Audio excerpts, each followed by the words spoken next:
In today's What If episode, I'll be continuing over item-related cards. However, there are item-like cards that we will see in the upcoming set in the form of X Antibody. With this card as a template in mind, how would this affect the feel of item-related cards?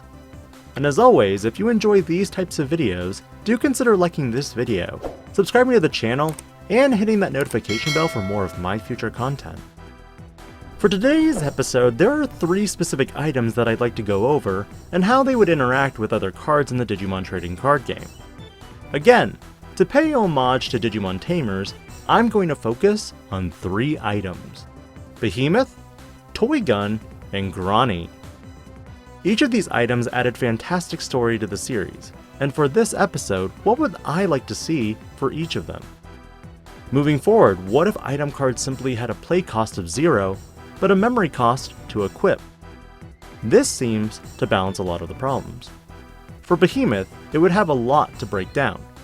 It would be a white option card with a play cost of 0. If you have a Digimon in play, you may use this card in your hand, ignoring its color requirements. Security: delete 1 level 4 or lower Digimon, then add this card to your hand. This goes back to when Behemoth popped out from its hiding place and murders a Mud Frigimon. But its security effect is also designed to be more akin to Purple's removal style, being related to Beelzemon and all. And to further support it, it also triggers when it's trashed from the deck. As for the main effect, when this card would be sent to the trash while in the Digivolution sources of a Digimon, you may pay 2 memory to move it to another Digimon, meaning at all times, Behemoth stays. And I'm adding a new keyword, Digimodify 2, for equipping. This is a 2-cost memory to equip from one Digimon to another. But the kicker lies in its inheritable effect. Anybody who rode on Behemoth was driven into a berserker madness. And because of that, let's give every Digimon that's equipped with this Rush. But remember, when the Digimon is deleted, you can pay 2 memory to instantly slap that bike down on another Digimon and give it Rush. You thought DNA Digivolution was broken. How about this motorcycle? But its inheritable provides some support to Beelzemon decks, that when you attack, you can Digivolve your Impmon into a Beelzemon, reducing the Digivolution cost by 3. In a hypothetical scenario where you push Impmon out on your turn, you can play this card for 0, equip it to Impmon for 2, and then swing into security and Digivolve even into a BT2 Beelzemon for memory cost of 1. With a memory fixer, it's not terrible, and if your opponent only gave you 2 memory, it still works. But how can Impmon get even better? With Toy Gun, of course. Mako gave Impmon his Toy Gun before he left for the final fight against D-Reaper. And again, we're gonna go with the same recipe of play cost of 0 and white. The difference is, security: add this card to your hand, but if it's trashed, you may play a Tamer from your hand or trash without paying its memory cost as well. And for the main effect, you can return 2 option cards not called Toy Gun from your trash to your hand. This is a throwback to after the D-Reaper deleted Beelzemon's large hand cannon, he used a technique that he had obtained from Leomon. Fist of the Beast King. As for inheritables, this card would be a simple retaliation, and when attacking you may play 1 Tamer from your hand or trash without paying its memory cost. Then, you may immediately suspend that Tamer to use its effect. This is to further support Impmon decks. If their Tamer gets trashed early on, you can push your Beelzemon into a Beelzemon Blast mode more easily. But the last card I'll be going over this episode is Grani.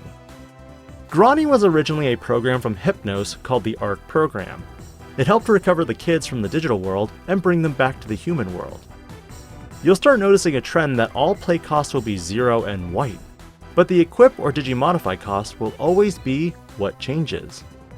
For Grani, its main effect will be, you may digivolve your Guilmon into Gallantmon without paying its memory cost by also playing 1 Takato Matsuki underneath Guilmon as a Digivolution source. Then, Blitz. Grani will be one of the only ways a Digimon can biomerge in the card game. And while an interesting element to include, I currently have no idea how I'd apply this to Rika, Henry, and Rio as well. But themes!